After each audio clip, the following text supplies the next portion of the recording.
네, 안녕하세요. 이번 시간은 전산세무 2급 88의 기출문제를 같이 한번 풀어보도록 하겠습니다.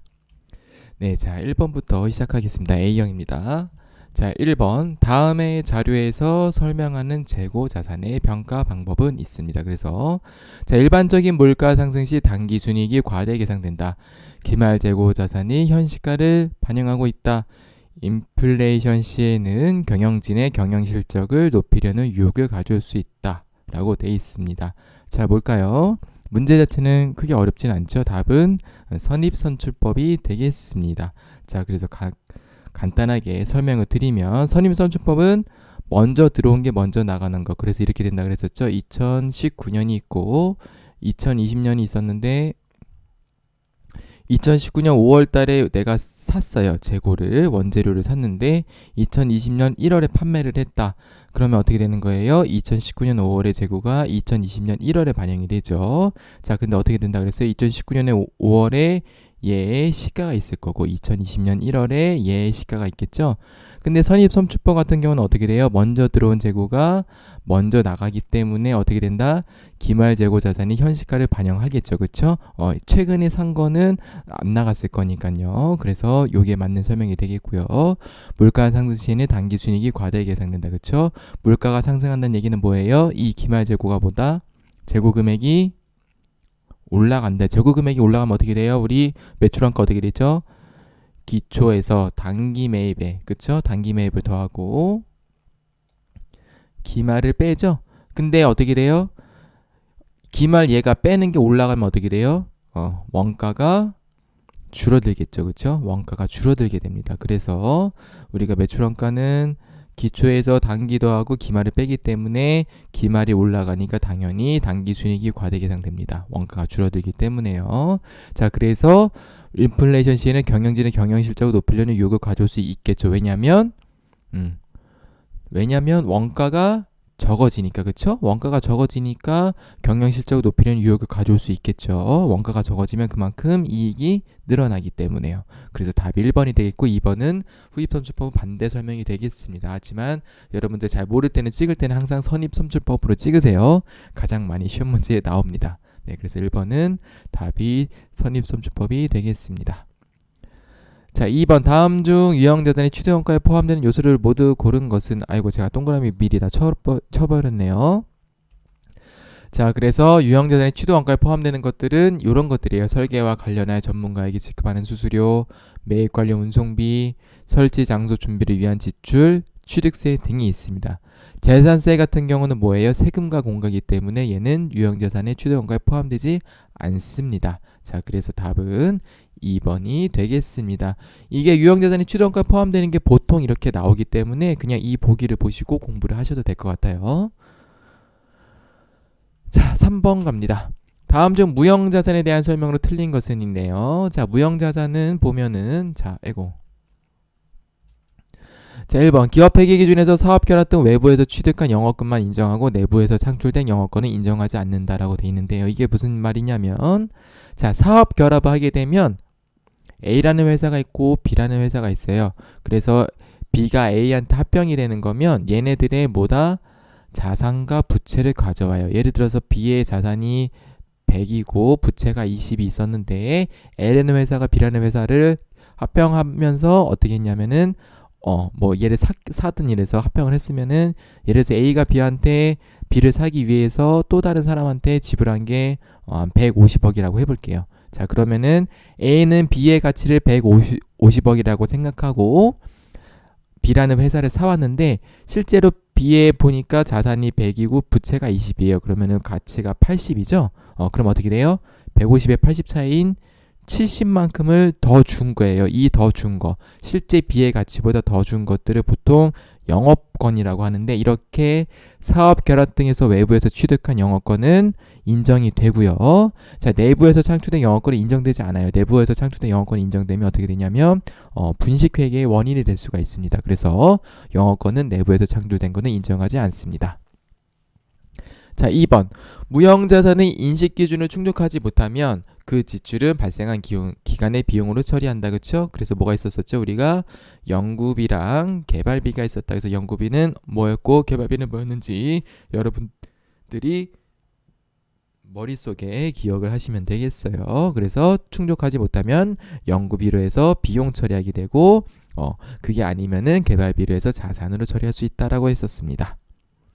3번. 무형자산을 개별적으로 취득한 경우에는 매입 가격에 매입 부대 비용을 가산한 금액을 취득으로 한다. 그쵸? 아까 2번의 유형자산 문제랑 똑같이 매입 부대 비용을 가산한 금액을 취득 원가로 합니다.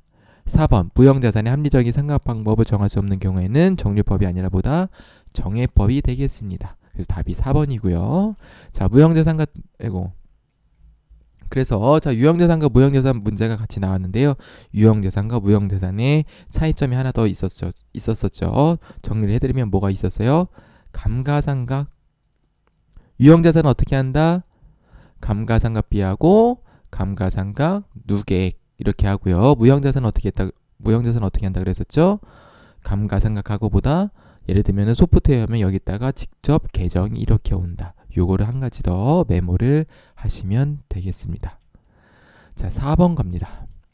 다음 중 유가증권에 대한 설명으로 틀린 것은 이네요. 자, 유가증권 크게 3개 있었었죠. 요거 항상 제가 똑같이 항상 풀이를 하기 때문에 반드시 맞추셔야 됩니다. 거의 자주 나와요. 이론이 됐던 실무가 됐던 잘 나오니까 반드시 기억을 해주시면 되겠습니다.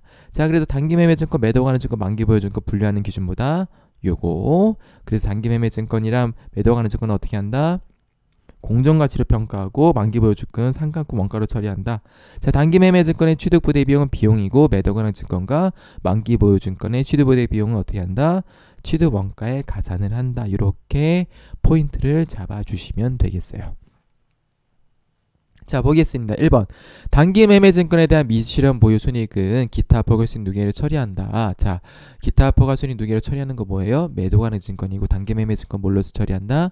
영업의 손익으로 처리한다. 1번이 틀렸습니다. 자, 2번. 단기매매증권이 시장가를 상실한 경우에는 그쵸, 계정 재분류하시면 되겠고요. 3번. 채무증권은 취득한 후에 이렇게 중에 하나로 분류하시면 되겠고요. 지분증권과 만기보유증권을 분리되지 않는 채무증권은 그쵸, 단기매매증권 또는 매도가능 증권을 분류한다. 그래서 지분증권은 우리가 투자주식이라고 하거든요. 그래서 뭐 지분법 적용 투자주식이라고 하는데 시험 문제에 잘 나오지 않기 때문에 제가 얘는 보통 다루진 않습니다.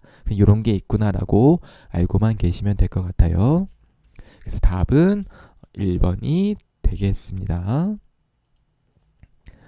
자, 5번으로 가겠습니다. 다음 중 사채에 대한 설명으로 틀린 것은 이에요. 자, 사채 간단하게 제가 이렇게 메모를 밑에 해놨기 때문에 사채 정리하실 분들은 요걸 보시고 정리를 하시면 되겠어요. 저는 바로 문제풀이로 넘어가 보도록 하겠습니다. 자, 1번. 사채의 액면이자율이 사채 시장이자율보다 더 크면 사채는 할증 반영된다. 그쵸? 액면이자율이 시장이자율보다 크게 되면은 이렇게 할증 반영이 되겠습니다. 자, 2번. 사채 발행 시 발생한 비용은 발행가에서 직접 차감을 하시면 되겠고요. 그쵸? 그래서 여기 직접 차감하시면 되겠고, 잔액이 있을 때는 이렇게 하시면 되겠고요. 3번. 사채 할증 발행 차금은 자본잉여금에 해당되지 않습니다. 얘는 부채예요. 4번. 사채 할인 발행 시에 유효이자율법 적용 시 기간이 경과함에 따라 사채의 장부가액은 증가합니다. 그래서 요거는 자주 나오는 지문이에요. 외우셔도 좋아요. 사채 할인 발행할 때는 유효이자율의 장부가액이 증가합니다. 반드시 외워두시면 좋겠어요. 답은 3번이 되겠습니다. 자, 6번 갑니다. 공장에 설치하여 사용하던 기계가 고장나서 처분하려고 한다. 취득원가는 200, 고장 시점까지의 감가상각 누계액은 150만원이다. 동기계를 바로 처분하는 경우에 60만원의 처분이 가능하며 10만원의 수리비를 들여 수리하는 경우에는 80만원의 처분할 수 있다. 이때 매몰 원가는 얼마인가? 자, 그래서 여러분들 매몰 원가의 개념을 아느냐 모르느냐 라는 문제입니다. 자, 그래서 우리가 원가회계 1강에 제가 이 내용을 다뤘는데요. 위사결정과 관련된 원가는 크게 3가지가 있다고 보시면 돼요. 그래서 기회 원가, 매몰 원가, 그리고 회피 가능 원가와 회피 불가능한 원가 이렇게 있습니다. 자, 그래서 보면 기회 원가는 자원을 다른 대체적인 용도에 사용할 경우 얻을 수 있는 최대 금액, 그래서 기회 비용이라고도 하기도 합니다. 그래서 보시면은 기회 원가는 위사 결정에 영향을 미치지만 회계 장부에는 기록되지 않는다. 자, 매몰 원가 볼게요. 과거의 위사 결정으로 인하여 이미 발생한 원가로. 자, 과거의 위사 결정으로 인해서 이미 발생했기 때문에 위사 결정에 영향을 줄 수가 없습니다. 그래서 대표적인 게 뭐가 있다? 얘가 대표적인 게 감가상각비가 되겠어요. 그쵸? 자, 그 다음에 회피 가능 원가와 회피 불가능한 원가가 있어요. 회피 가능 원가는 위사 결정에 따라서 회피할 수 있고, 회피 불가능한 원가는 위사 결정과 무관하게 발생하여 회피할 수 없는 원가입니다. 그래서 매몰 원가가 회피 불가능한 원가의 대표적인 예라고 할 수가 있겠습니다. 자, 그럼 볼까요? 우리는 공장에 설치하여 사용하는 기계가 고장에서 처분하는데 이미 발생한 금액 얼마냐면 보겠습니다. 자, 얼마예요? 요게 되겠죠. 50만원. 왜 50만원이에요? 자, 취득원가가 얼마예요? 200. 감가상각누계가 얼마예요? 150. 그러면은 어떻게 돼요? 50만원 자체가 이미 이제 발생하게 되는 거죠. 그쵸? 위사 결정에 영향을 미칠 수가 없기 때문에 답이 2번이 되겠습니다. 7번 갑니다. 다음에 원가 특성에 대한 설명으로 틀린 것은 이라고 되어 있어요. 전기료, 수수료 등은 사용하지 않는 경우에도 기본 요금을 부담해야 하고, 그쵸? 그리고 사용량에 비례하여 종량 요금은 증가한다라고 되어 있습니다. 그래서 얘를 그래프로 그리면 어떻게 되냐면 이렇게 되는 거예요. 무슨 얘기냐면 보세요. 사용하지 않는 경우가 뭐냐면 0, 조업도가 0일 때도 비용이 발생을 하고, 사용량에 비례해서 종량 요금은 증가한다. 이런 게 변동비가 있고요. 중고정비가 있어요. 준변동비가 있고 중고정비가 있는데, 자, 고정비 같은 경우는 비례하여 증가하는 게 아니라 어떻게 돼요? 일정 금액, 일정 구간까지는 일정하였다가 특정 구간을 벗어나게 되면 이렇게 오르는 거예요. 그렇죠? 자, 그래서 얘는 준변동비에 대한 설명인데요. 자, 보겠습니다. 1번. 조업도의 변동과 관계없이 일정하게 발생하는 고정비와 조업도의 변동에 따라 비례하여 발생하는 변동비의 두 요소를 모두 가지고 있다. 그렇죠? 조업도의 변동과 관계없이 일정하게 발생한 거는 요 부분이고요. 그 뒤에 거는 이 부분이다. 자, 2번 계단 원가라고도 한다. 계단 원가는 뭐에 대한 설명이냐면 준고정비에 대한 설명이 되겠습니다. 그래서 답이 2번이 되겠고요. 3번 준변동비의 특성에 대한 설명이고, 자, 4번 혼합 원가라고도 합니다. 왜냐하면 요 설명이 혼합 원가에 대한 설명에 대한 보충 설명이 되겠습니다. 그래서 자, 보기는 변동비에 대한 설명이 준변동비에 대한 설명이 되겠고요. 답은 2번이 되겠습니다. 네, 그래서 준변동비의 대표적인 거는 공과금이 있겠고요. 준고정비의 대표적인 거는 감가상각비가 되겠습니다.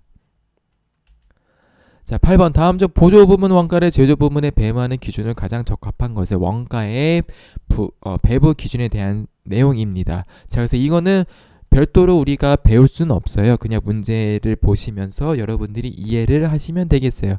자, 1번 건물 관리 부분. 건물을 관리할 때 우리가 뭐에 대해서 배부를 해야 될까요? 건물 관리하는 거. 자, 여기 밑에 있네요. 사용 면적이 되겠죠? 그쵸? 얘는 건물 관리 부분 같은 경우는 이 밑에 있는 면적이 좀 더 적합할 것 같고요. 자, 2번. 종업원 복리후생 부분. 종업원 복리후생이 뭐가 있냐면은 뭐 회식비도 있을 거고, 뭐 식당비도 있을 거고요. 뭐 여러 가지 종업원에 대한 회사에서 지원하는 정책인데요. 자, 이런 지원하는 정책에 대한 복리후생비는 어떻게 해야 될까요? 종업원의 연령이 아니라 보다 인원수로 해야겠죠. 그쵸? 그래서 2번도 적절하진 않고요. 3번 식당 부문 보겠습니다. 식당 부문은 어떻게 될까요? 자, 예를 들어서 생산팀은 100명이고 관리팀은 10명이에요. 자, 그럼 어떻게 해야 되겠어요? 먹은 인원수로 해야겠죠? 그래서 3번도 사용 면적이 아니고 종업원 수가 좀 더 적절한 설명이 되겠습니다. 답은 4번입니다. 전력 부분은 당연히 전력 사용량으로 나누는 게 가장 정확하겠죠? 네, 그래서 8번의 답은 4번이 되겠습니다. 자, 9번. 다음은 경성의 제조 원가와 관련된 자료이다. 단기 제품 제조 원가는 얼마인가? 라고 되어 있습니다. 자, 그래서 요것도 제가 원가백에 1강은 업로드를 해놨어요. 요거를 보시면 엄청나게 쉽게 문제를 풀 수가 있거든요. 잠시만요.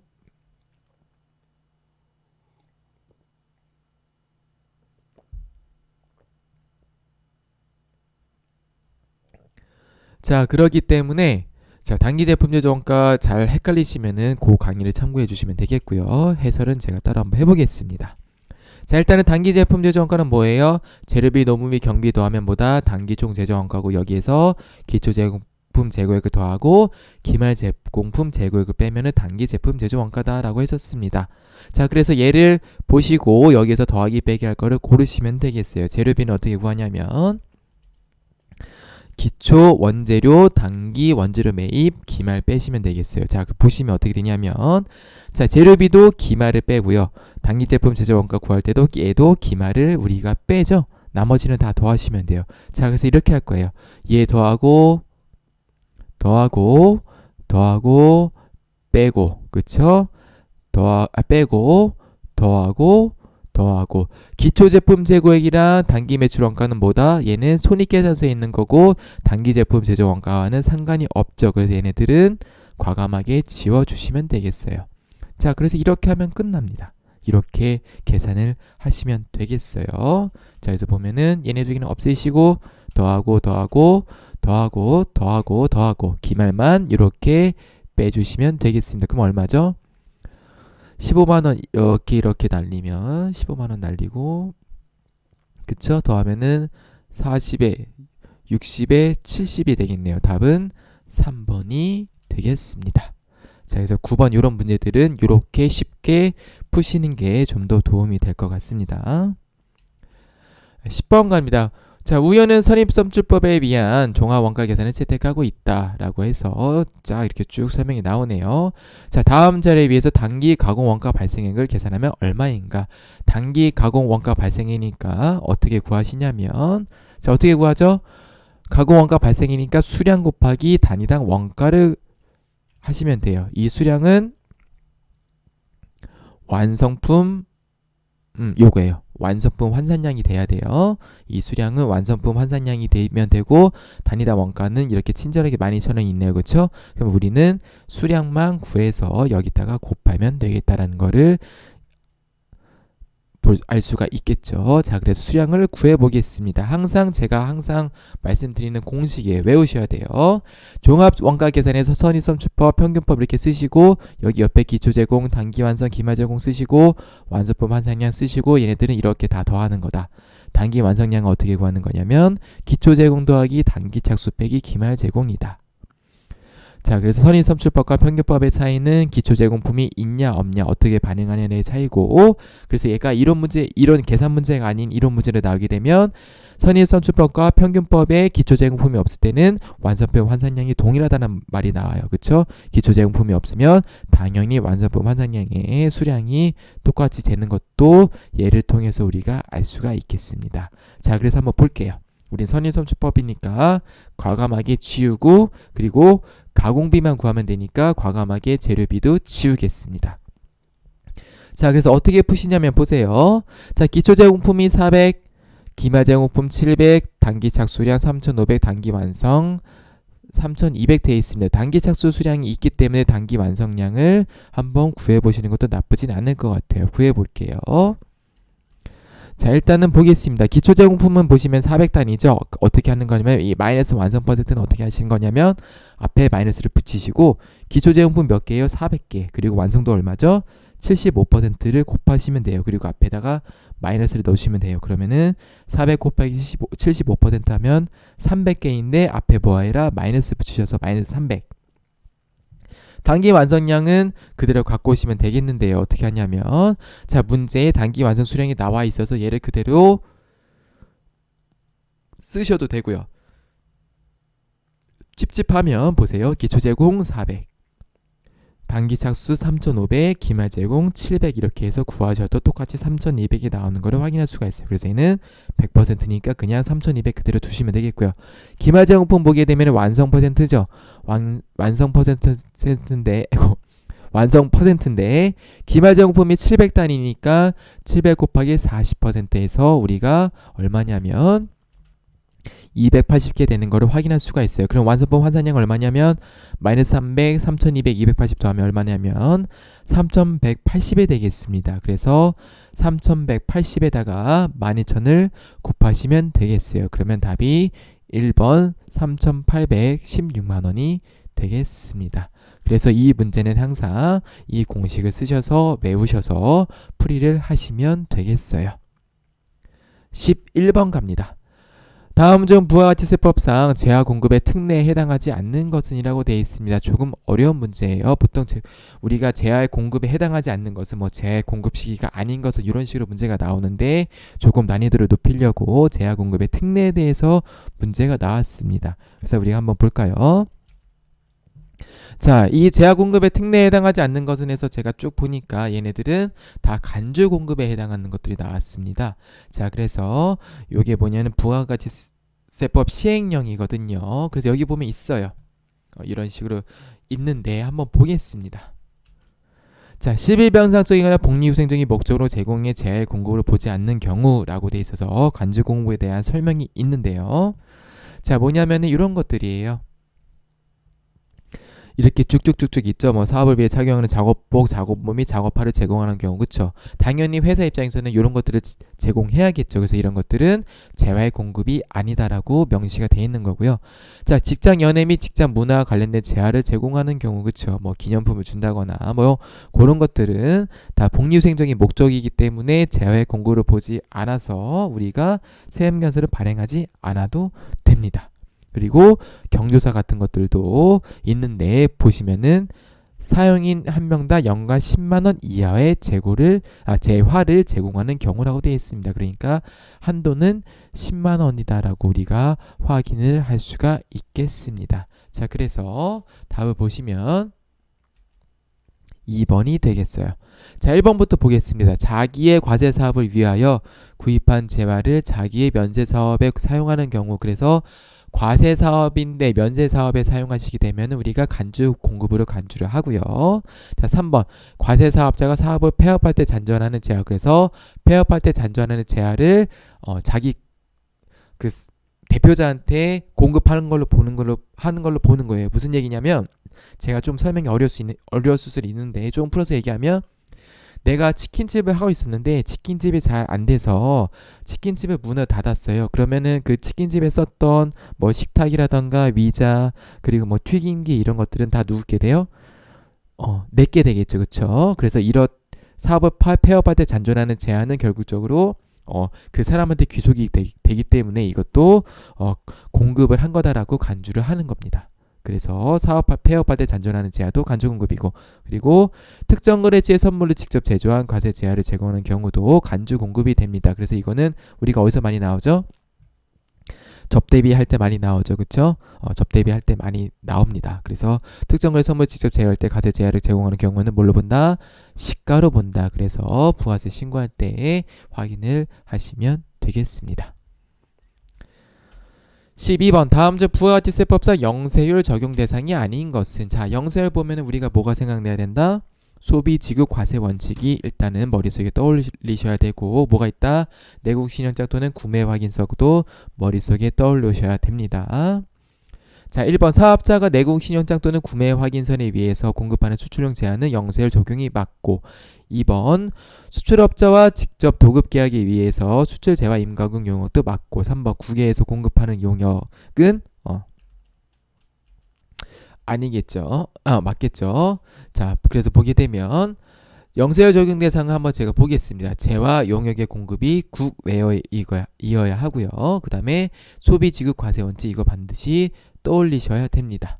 자, 4번 수출업자가 타인의 계산으로 대행 위탁 수출을 하고 받은 수출 대행 수수료는 용역의 공급이 국내이기 때문에 답이 4번이 되겠습니다. 자, 그래서 얘는 무슨 얘기, 가장 실무적으로 많이 나오는 게 뭐냐면 이런 것들이에요. 우리가 보통 수출을 할 때 뭘 끼냐면은 관세사를 끼거든요. 그래서 보통 관세사무소를 낍니다. 우리가 세무사 사무소처럼 관세사 사무소가 있어요. 그래서 이 사무소를 끼고 하게 되는데 이러한 대행 수수료 같은 경우는 전부 다 과세 대상입니다. 왜냐하면 A가 관세사무소한테 이렇게 국내에서 용역을 제공받았기 때문에 그렇습니다. 그래서 답은 4번이 되겠습니다.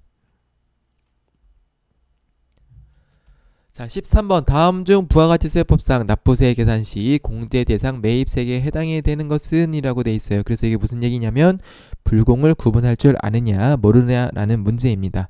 공제 대상이 되는 거를 불공이 아닌 것들을 골라내서 고르시면 되겠습니다.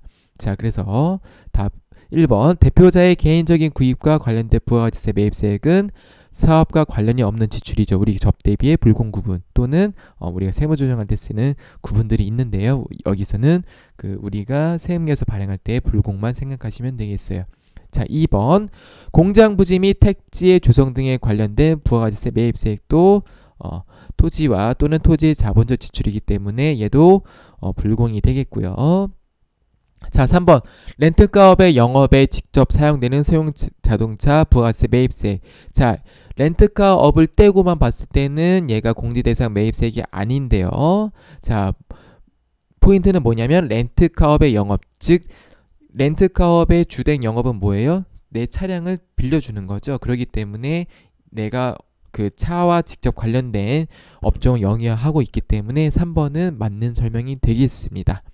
자, 4번 거래처 체육대회 증정용 과세물품 부가가치세 매입세액은 접대비 관련 매입세액이 되겠죠. 그래서 답은 3번이 되겠습니다. 그래서 문제를 조금 꼼꼼하게 읽으셔야지 풀 수 있는 문제였습니다.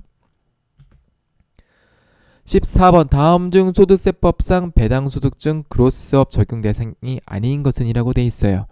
자, 그래서 요거는 난이도를 조절하기 위해서 일부러 좀 어렵게 된 문제인 것 같아요. 지금 보니까 전반적으로 전산세무 2급 이론이 조금 어렵게 나오긴 했거든요.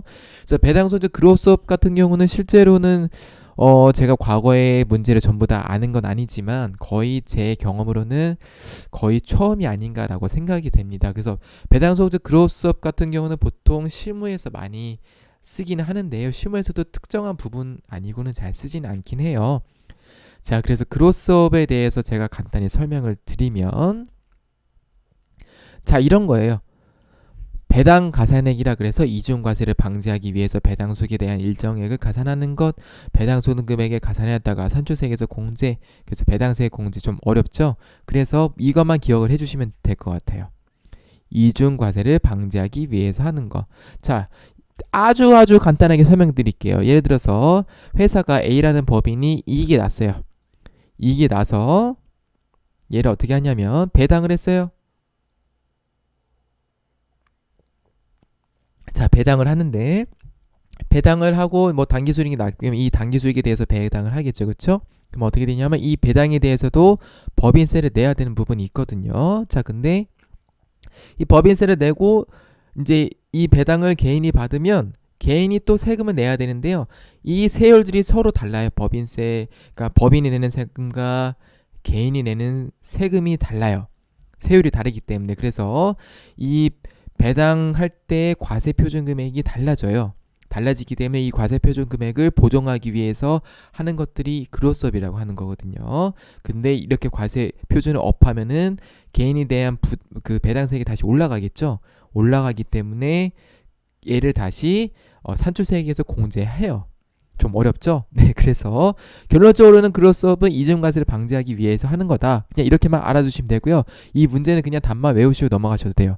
아마 제 생각에는 향후 나올 가능성이 상당히 낮다고 보는데요. 이거는 틀리라고 낸 문제이기 때문에 부담 갖지 말고 풀이를 들으시면 되겠습니다. 자, 그래서 답은 몇 번이 되냐면 4번이 돼요. 주식발의 액면 초과액을 재원을 한 미제 배당은 그로스업 적용 대상이 아니라고 돼 있어요. 어렵죠? 네. 자, 이거는 뭐 어떻게 제가 설명을 드릴 수가 없네요. 그냥 법에 이렇게 돼 있어요. 그로스업 적용 대상인 거는 이렇게 3개다. 그래서 답만 그냥 외우시고 주식 발행 액면 초과액을 재원을 한 미제 배당은 그로스업 적용 대상이 아니다라고 생각을 하시면 되겠고요. 자, 한 가지 더 말씀을 드리면 주식 발행 액면 초과액 이게 주식 발행 초과금이잖아요. 그렇죠? 주식 발행 초과금인데 실제로 회계에서 얘기하는 주식 발행 초과금이 있고요. 세법에서 얘기하는 주식 발행 초과금이 달라요. 회계랑 달라요. 그래서 이거는 상당히 어려운 세법이 되긴 하거든요. 그래서 이 문제가 왜 나왔는지 진짜 저는 잘 모르겠습니다. 그냥 틀리라고 낸 문제이니까 그냥 참고만 하시고 넘어가시면 되겠어요. 자, 15번. 소득세법상 다음 자를 위한 소득만 있는 거주자 김명민의 종합소득 금액을 계산하면 얼마인가? 라고 되어 있습니다. 자, 그래서 보시면 2월 결손금은 정기의 부동산 임대업을 제외한 사업소득 금액에서 2월된 금액이라고 되어 있습니다. 자, 그래서 보시면 크게 어렵진 않아요. 그냥 사업소득 금액 다 더하시면 되겠고요. 근로소득 금액도 구하시면 되겠고 여기서 2월된 결손금을 빼시면 되겠습니다. 즉 내가 내야 될 세금이 원래는 이만큼인데 정기회 2월된 내가 손해금액이 이만큼 있으니까 내가 내야 될 금액에서 이 금액만큼은 공제를 해준다는 얘기예요. 그래서 더하시면은 4천에 5천에서 4천 빼니까 1,000만 원이 되겠습니다. 네, 여러분 잠깐 숨 고르시고요. 바로 저는 실기로 한번 넘어가 보도록 할게요. 자, 1번. 영업사원 직무 교육에 대한 강사료를 지급하고 원천 징수하였다. 강사료는 원천 징수세액을 차감하고 보통예금 계좌에서 이체하였다. 자, 원천 징수한 것보다 예수금으로 처리하시면 되겠어요. 자, 그래서 보면은 자, 예수금을 일단 인식을 해주시고 보통예금 나간 거 얼마냐면 예수금 빼고 나머지 금액 나갔으니까 보통예금은 이렇게 인식해 주시면 되겠고요. 영업사원 직무 교육이기 때문에 강사료니까 교육훈련비 판관으로 해서 350만 원을 인식해 주시면 되겠습니다. 자, 2번 3월 24일 회사가 보유하고 있던 매도하는 증권을 다음과 같은 조건으로 처분하고 대금은 현금으로 회수하였다. 단 정기의 기말평가는 일반 기업 회계 기준에 따라 처리하였다라고 되어 있습니다. 자, 보겠습니다. 자, 취득 시점에서 어떻게 됐냐면 보통예금이 일단 나갔겠죠. 제가 보통예금이 나갔다고 해볼게요. 그래서 2,800이 나가고 매도하는 증권을 인식을 했는데요. 자, 시가 볼게요. 정기 12월 31일 현재라고 되어 있습니다. 2,400만 원이 됐네요. 2,800만 원짜리가 2,400만 원이 됐으니까 어떻게 해요? 매도하는 증권을 400 줄여주시고 얘는 뭐다? 매도하는 증권 평가 손실이다. 400 인식해 주시면 되겠고요. 자, 처분은 2,600이 했네요. 자, 그러니까 어떻게 하면 된다? 자, 일단은 현금으로 받았기 때문에 현금으로 2,600을 인식해 주시면 되겠고 이 다음이 중요한데요. 보세요. 매도하는 증권 얼마다? 장부가액이 여기서 2,400이 된 거죠. 자, 그래서 2,400을 인식해 주시면 되겠고 그 다음에 어떻게 한다? 평가 손실을 400을 죽여주시는 거예요. 자, 그 다음에 어떻게 하냐면 처분 손실을 200을 인식해 주셔야 됩니다. 그래서 재무제표상이 어떻게 되는 거냐면 2,800인데 400 줄였고 2,400 줄여서 완전히 없애주시는 거고요. 평가 손실 얘는 평가만 했을 때 생긴 거니까 없애주시는 거고 그래서 보시게 되면 2,800짜리를 얼마에 팔았다? 2,600에 팔았기 때문에 처분 손실이 200만 이렇게 남으셔야 되는 거예요. 네. 자, 그래서 유의할 거는 뭐다? 이 평가 손실을 없애주시고 얘를 2,400 넣으시고 나머지 차액을 처분 손실로 인식해야 된다는 거를 기억을 해주시면 되겠습니다. 그래서 이렇게 검증을 할 수가 있겠어요. 자, 3번 6월 11일 당사는 확정급여형 DB형을 가입하고 있으며 가입한 퇴직연금의 이자를 퇴직연금 계좌로 입금받았습니다. 자, 뭐죠? 이자 수익이고 바로 퇴직연금 운영자산을 잡으시면 되겠습니다. 이자 발생한 거는 이자 수익이고 그만큼 어디에 사회 자산에 대해서 적립이 되는 거기 때문에 여기 퇴직연금 운영자산에다가 15만 원을 인식해 주시면 되겠어요. 자, 4번 7월 9일 단기 투자 목적으로 주식시장에 상장되어 있는 주 중앙의 주식을 주당 13,000원 가격으로 매입하였으며 이 매입 과정에서 카우증권에게 8만 원의 수수료가 발생하였다. 주식 매입과 관련된 모든 대금은 보통예금으로 이체하였다. 우리 아까 이론 문제에서 봤었죠. 단기 투자 목적이다. 자, 그래서 이렇게 형제 있었었죠. 그래서 우리는 지금 단기 매매 증권에 해당이 되는 것들이고요. 이 수수료는 어떻게 해야 된다? 취득부대 비용은 얘는 비용으로 처리해야 된다. 이게 중요한 겁니다. 자, 그래서 바로 회계 처리해 볼게요. 단기 매매 증권 얼마냐면 13,000짜리 1000주에 매입했으니까 1,300이 되겠고요. 수수료 비용인데 얘는 뭐다? 영업의 비용으로 처리하셔야 된다. 이것도 중요한 포인트가 되겠습니다. 그래서 8만 원 인식하시면 되겠고, 다음에 보통 예금이 1,308만 원이 나간 거를 확인할 수가 있겠습니다. 요거만 체크를 잘 하시면 되겠습니다. 자, 5번 12월 15일 정기의 제품을 수출한 수출거래처 스타사의 외화 외상 매출금이 보통 예금으로 입금이 되었습니다. 정기말 적용 환율은 1,200원이고요. 자, 회수시 환율은 1,100원이다. 단 외화 외상 매출금은 외상 매출금 계정 과목으로 반영하라고 되어 있습니다. 자, 매출 시점 한번 볼게요. 어떻게 되는 거냐면 제품 매출이 얼마인지 모르겠지만 외상 매출금도 얼마인지는 모르겠어요. 자, 정기말 평가를 했더니 외상 매출금도 얼마인지 모르겠고 외환산 손익도 얼마인지 모르겠다. 자, 하지만 우리는 뭘 할 수 있다?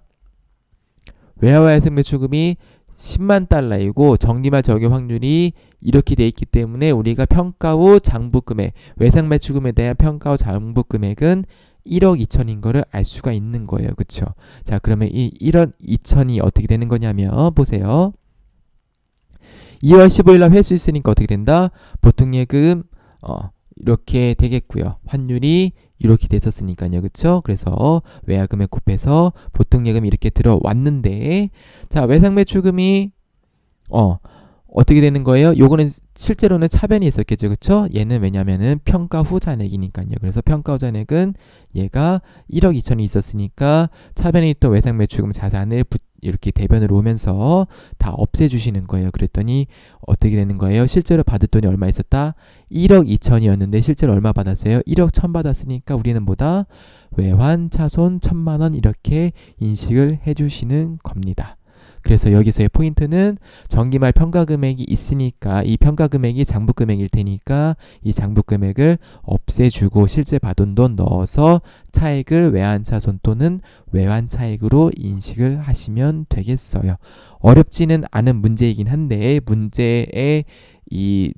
문제를 한번 꼬아서 냈기 때문에 잘 생각을 하시고 풀어주시면 되겠습니다.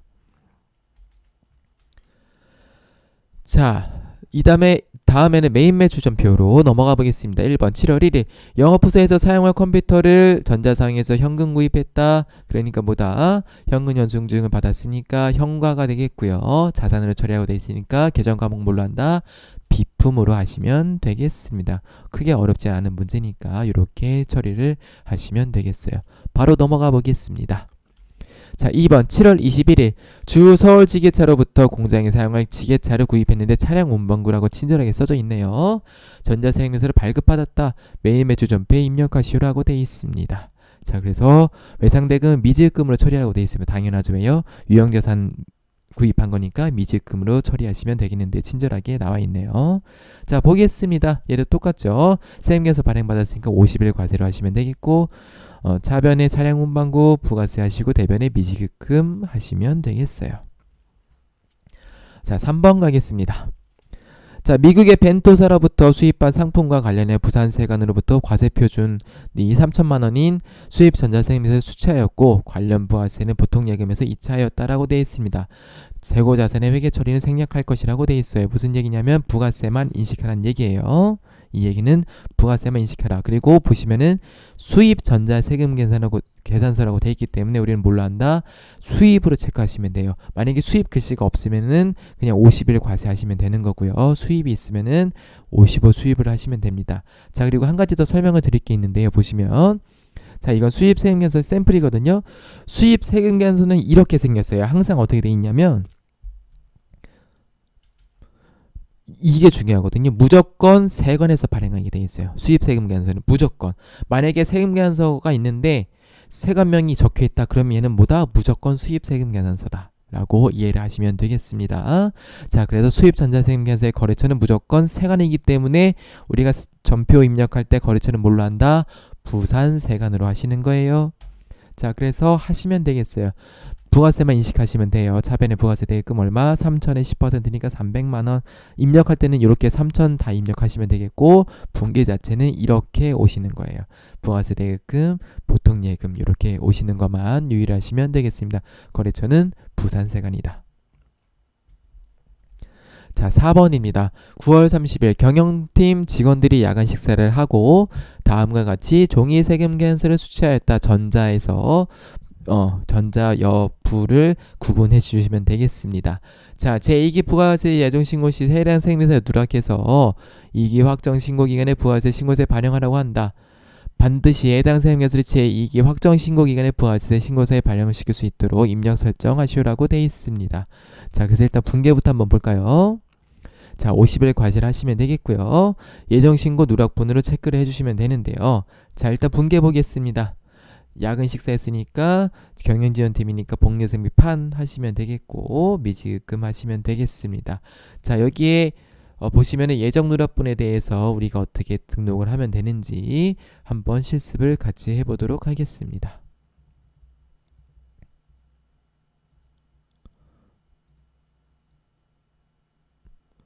자, 그래서 메인 매출 전표 입력 가시면 되겠고요. 9월 30일.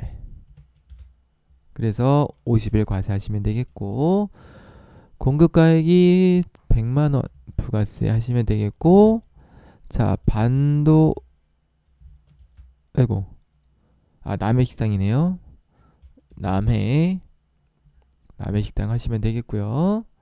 자, 여기서 하실 게 중요한 게 뭐냐면 일단 전자는 부고요. 그쵸? 분계는 넣어주시면 되겠는데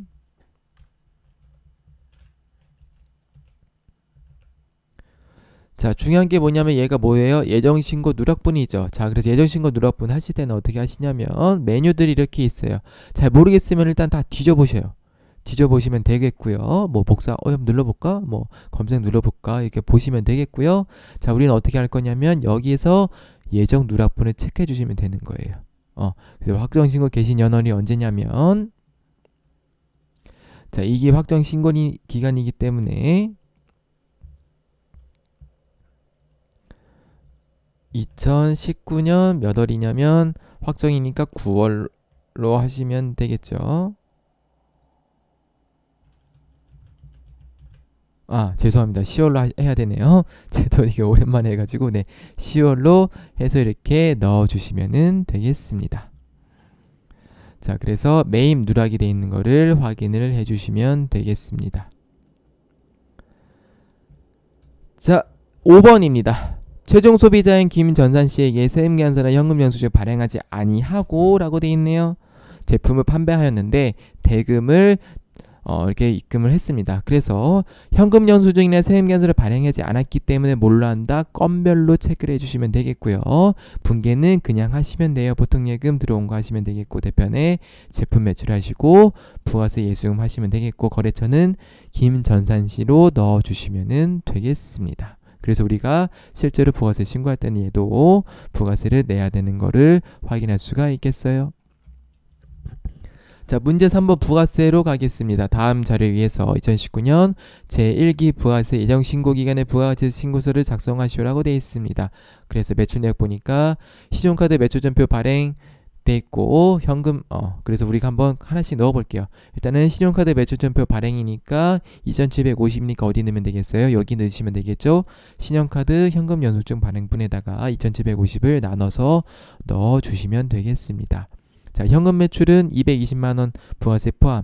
이는 전액 현금 영수증 발행 미발행이라고 되어 있네요. 그래서 소비자의 거래로서 현금 영수증 위무 발행 업종이 아니라고 되어 있습니다. 그럼 얘는 어떻게 한다? 부가세 포함해서 했기 때문에 어떻게 한다? 여기다가 넣어주시는 거예요. 기타 정규 영수증 외 매출분에다가 200만원, 20만원 넣어주시면 되겠습니다. 자, 전자세금계산서 발급 2억 5천이 있는데요.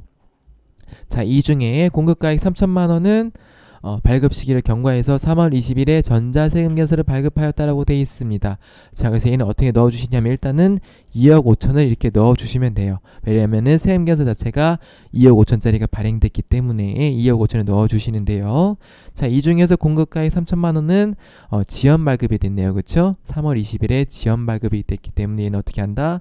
가산세를 누르시면 우리가 가산세 명세가 나오죠. 여기다가 지연 발급됐죠. 2월 15일인데 3월 20일에 발행했으니까 참고로 2월 15일 세금계산서는 언제까지 발행해야 돼요?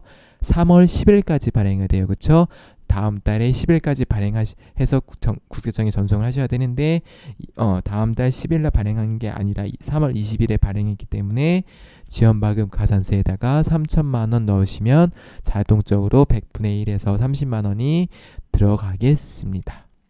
그래서 매출 내역은 이렇게 입력을 하시면 마무리가 되고요. 자, 매입 부분 보겠습니다. 매입도 똑같이 우리가 할 건데요. 잔고금가액이 있는데 이 중에서 업무용 소형 승용차 구입한 게 2,500이고 기계장치가 이렇게 있다. 얘를 나눠주시면 되겠어요. 자, 그래서 일단 우리가 뭐부터 할 거냐면 고정자산 매입부터 할 거예요. 보시면은 고정자산 매입한 게 업무용 소형차랑 기계장치의 합계 2,500이랑 1,300이니까 얘네들을 이렇게 넣어주시면 되겠고 나머지는 이 1억 8천에서 얘를 빼서 넣으시면 되겠죠. 왜냐 하면 세금계에서 수취했기 때문에 세금계에서 수취분에다가 이 총금액 1억 8천을 목적에 맞게끔 나눠주시면 되겠습니다. 자, 그래서 이렇게 일단 고정자산 매입을 넣어주시면 되겠고요.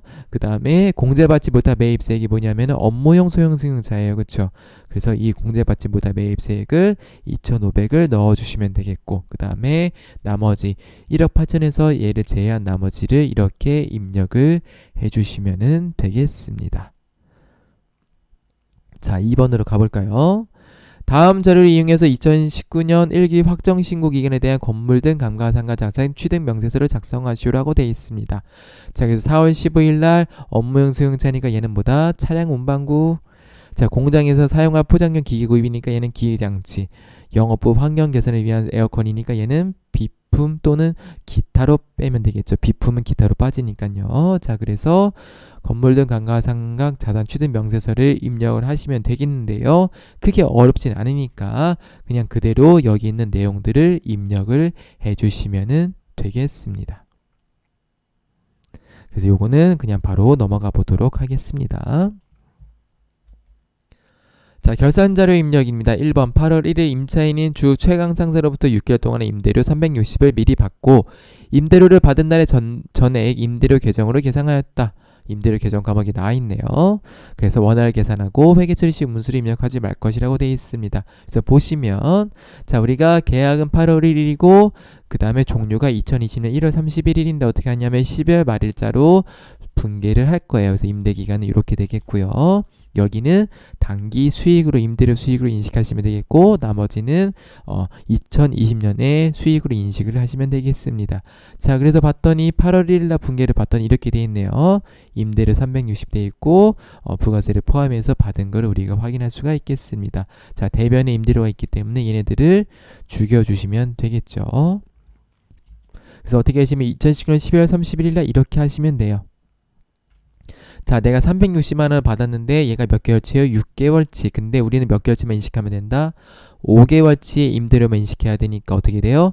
여기서 360에서 이렇게 하시면 되겠죠? 360에 이렇게 해서 300이 나오죠. 그쵸? 그러니까 이 단기 수익으로 인식할 금액이 얼마예요? 300이기 때문에 어떻게 되냐면 360에서 60을 빼면 300만 남겠죠? 네, 그래서 분계를 이렇게 하셔야 되고 선수 수익은 차기의 수익으로 넘어가게 되겠습니다. 그래서 이렇게 임대료를 계산해서 임대료 단기에 인식할 게 얼마인지를 확인을 하셔야 돼요. 가끔 보시면 300이 나왔네. 그래서 이거를 300으로 넣으시는 경우도 있거든요. 이렇게 실수를 하시면 안 되겠습니다. 자, 2번 당사는 2019년 초에 소모품 600만 원을 구입하고 소모품 계정감으로 회계 처리했으며 라고 돼 있죠. 즉 자산으로 처리했다. 기말에 소모품 잔액 확인해보니 60만 원이 남아있었다. 사용한 소모품 중 40%는 영업부서에서 사용하고 나머지는 생산부서에서 사용한 것으로 밝혀졌다라고 되어 있습니다. 자, 소모품 잔액을 확인해보니 60만 원이면 우리가 얼마 쓴 거예요? 자, 이렇게 되겠죠.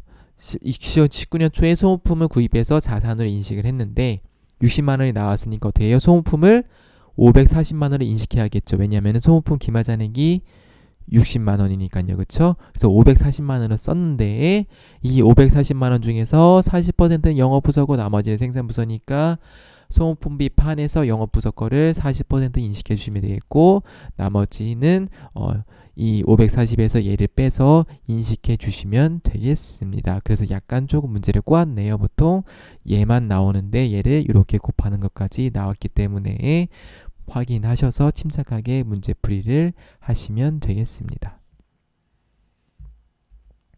자, 3번 긴말 현재 외화장기 차입금으로 계산된 외화 차입금 1,000만원은 외화은행에서 차입한 금액으로 결산의 현재 환율은 1,200원입니다. 라고 되어 있습니다. 그래서 외화장기 차입금인데요. 얘를 어떻게 하냐면은 이렇게 되어 있다고 하니까 외화평가를 하시면 되겠네요. 그쵸? 자, 그래서 보겠습니다. 외화 금액이 얼마냐면, 자, $10,000네요. $10,000인데 장부 금액이 얼마다? 1,000만원이다. 그 거꾸로 얘기하면 얘는 환율이 1,000원이었겠죠. 그쵸? 자, 근데 결산의 현재 평가 금액이 얼마냐면은 $10,000에서 1,200원 곱한 1,200만원이에요. 그러면은 우리가 200만원이 외화환산 손익으로 나오는데요. 자, 보시면은 장기 차입금이에요. 그쵸? 차입금이 1,000만원에서 1,200원 늘었다. 회사 입장에서는 부채가 얼마 늘었어요? 200 늘었죠? 그래서 얘는 뭐다? 외화환산 손실이 되겠습니다. 부채가 200만원 증가했으니까요. 자, 그래서 어떻게 하냐면은 차변의 외화환산 손실 얼마? 200만원. 대변에는 외화장기 차입금 200만원을 넣어주시면 되겠습니다. 4번 결산마감 전 영업권 무형자산 잔액이 600만원이 있으며 이 영업권은 2017년 초에 취득한 것이다. 단 회사는 무형자산에 대해서 5년간 월할 균등 상각하고 있으면 정액법이라는 얘기죠. 상각기간 계산 시 1월 미만은 1월로 간주한다라고 되어 있습니다. 취득일은 2017년 1월. 취득가액은 얼마인지 모르는데 감가상각 누계액도 얼마인지 모르고 그런데 장부가액이 600만원이라고 되어 있습니다. 자, 그러면 2018년 12월 말 장부가액은 얼마냐면 취득 후 2년이 경과한 시점이죠. 무슨 얘기냐면 취득 후 2년이 경과했으니까 우리가 실제로는 5년인데 그 중에서 2년이 경과하고 나머지 잔액이 600이란 얘기예요. 요거까지 이해 가시나요? 2년 동안 감가상각한 나머지 잔액이 600만원. 그럼 이 600만원 얼마다? 나머지 3년 동안만 상각을 하시면 되겠어요. 그쵸? 잔존 내용 뉴스가 3년이기 때문에 정액법이기 때문에 그냥 600만원을 3으로 나누시면은 1년치의 상각비가 나오겠습니다.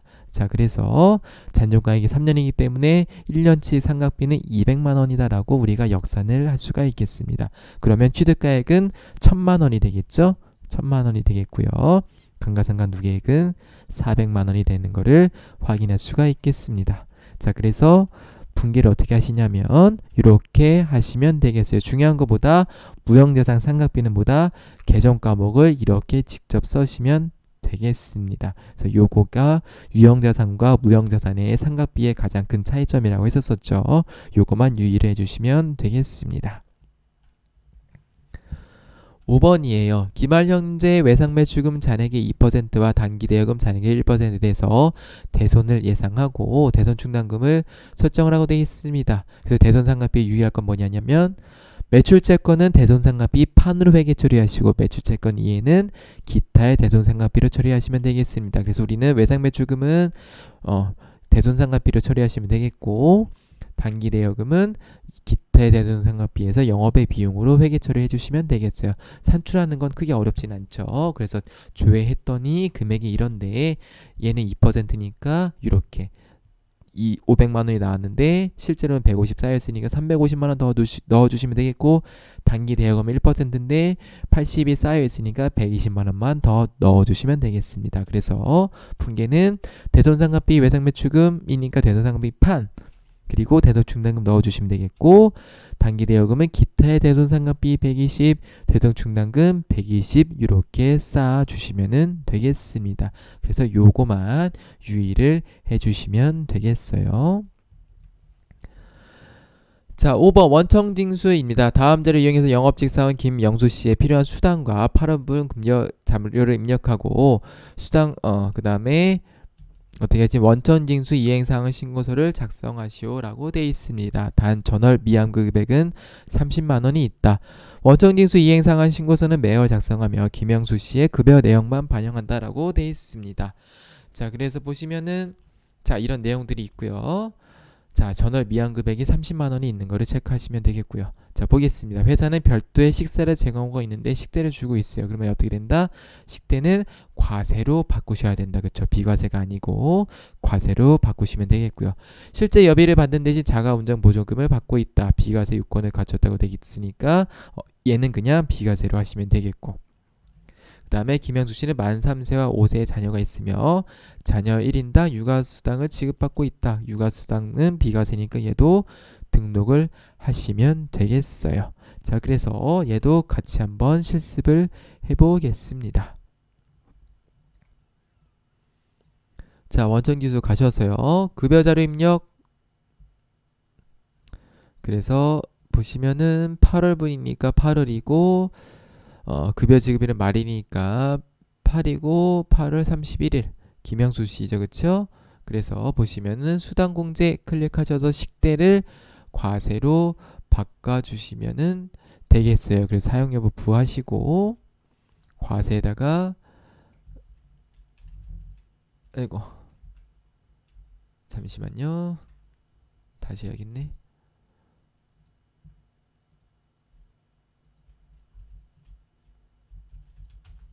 네, 그래서 과세를 식대를 해서 만들어 주시면은 되겠고요. 그 다음에 뭐가 있었냐면 육아수당이 있었네요. 그쵸? 그래서 육아수당을 이렇게 넣어 주시면은 되겠습니다. 그 다음에 확인을 누르시면 이렇게 바뀌는 걸 확인하실 수 있고요. 입력을 하시면 되겠어요. 기본급,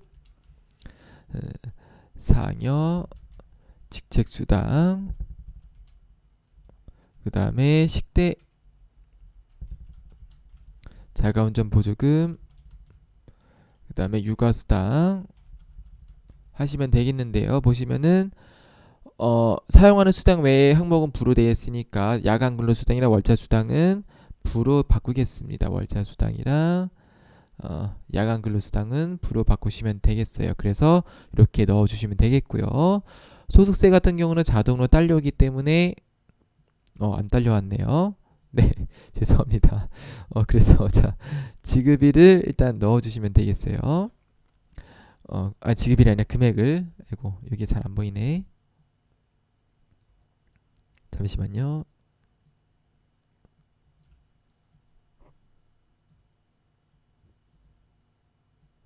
얘를 작게 할까?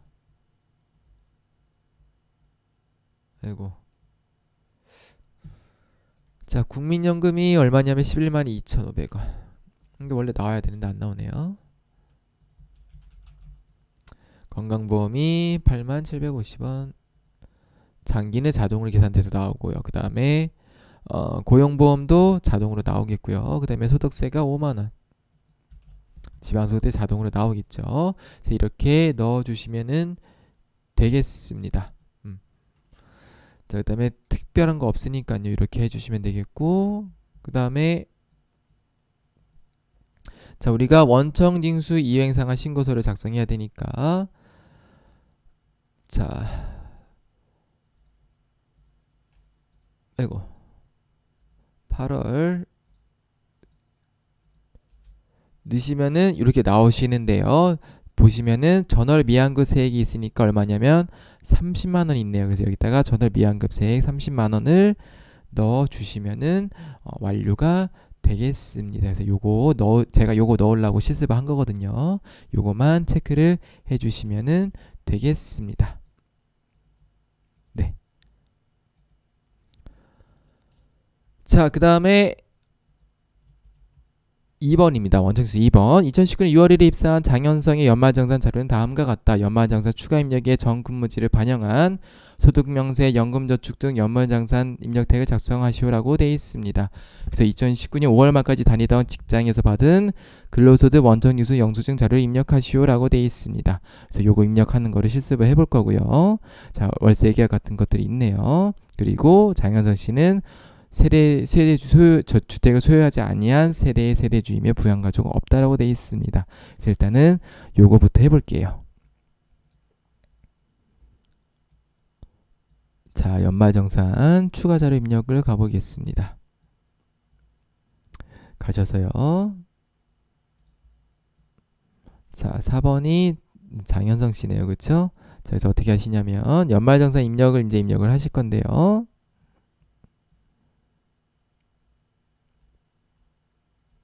자, 이렇게 있고요. 자, 보시면은 일단은 정근무지 소득인데 조금 잘 안 보이긴 하네요. 제가 입력을 그냥 해볼게요. 자, 2019년 1월 1일부터 5월 31일이거든요. 2019년 1이고 그 다음에 사업자 등록번호가 2458122543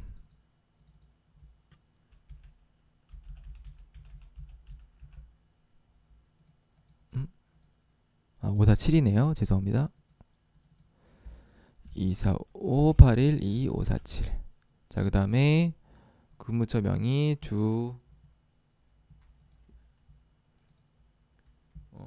잠시만요. 삼양전자네. 이렇게 넣으시면 되겠고. 자, 그 다음에 급여가 얼마였냐면 2,000에 상위 500. 상위 500이었고요. 자, 그 다음에 결정세액이 32만 원이네요. 쭉 내리셔서. 자, 결정세액이 어디 갔니?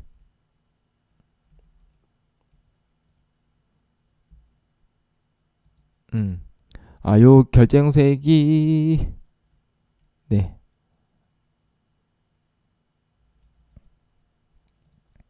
여기다가 32만 원을 넣어 주시면 되겠습니다.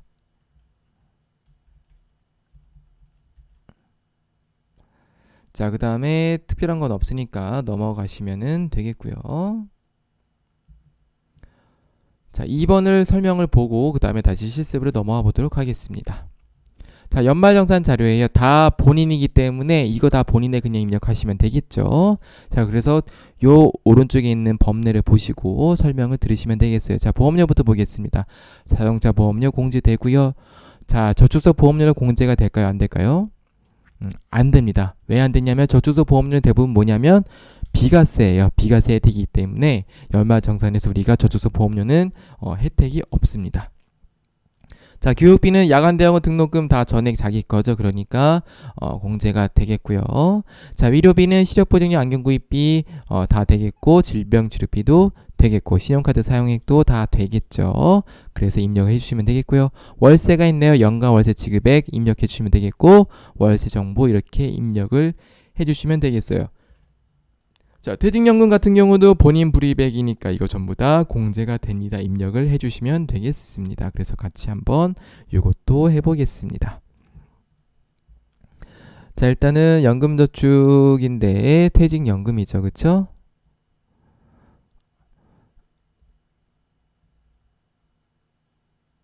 자, 그래서 여기다가 퇴직연금 코드 보시면은 자, 어디냐면 우리은행이네요. 우리은행 계좌번호는 120-350-120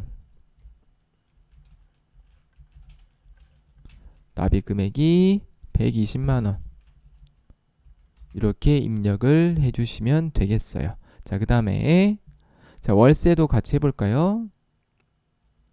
자, 임대인이 누구냐면 김민수 470531-1535-487 아이고 470531-1535-487 네, 그 다음에 유형이 오피스텔이죠. 오피스텔을 선택하시면 되겠고 계약 면적이 55네요. 임대차 주소는 서울 관악구 관악로 155 계약 개시일이 2019년 1월 1일 종료일이 2019년 12월 31일 연간 월세액이 600만원이었습니다. 그래서 이렇게 입력을 해주시면 되겠습니다. 자, 이렇게 했으면 다 했기 때문에 이제 마지막으로 연말정산 입력만 해주시면 되겠는데요. 자, 일단 보험료부터 보겠습니다. 보험료가 얼마냐면 88만원. 그 다음에 자, 위료비, 교육비가 600이네요. 본인 거니까 600. 그 다음에 위료비가 얼마냐면 본인께 더하면은 530이네요. 그쵸? 그 다음 신용카드 이쪽에 있죠. 내려서 자 신용카드 사용하기 1170만원, 지불카드가 153만원, 현금 영수증이 120만원 이렇게 입력을 해주시면 되겠습니다. 다 됐죠? 다음에 자, 다 됐나요? 네, 교육비 했죠? 네, 위료비, 교육비 다 입력을 했습니다. 자, 그래서 이렇게 2번도 마무리를 할 수가 있겠습니다. 네. 그래서 이 전산세무 2급을 총평을 하자면 이론은 조금 까다롭게 나왔지만 대신 실무를 조금 쉽게 내서 밸런스를 맞춘 것 같네요. 자, 그래서 문제풀이는 여기까지 하겠고요. 시험 보신 분들은 좋은 결과가 있으시길 바라고요. 공부를 준비하시는 분들도 열심히 준비를 하셔서 89회에는 좋은 결과 있기를 바라겠습니다. 시청해주신 여러분들 감사합니다.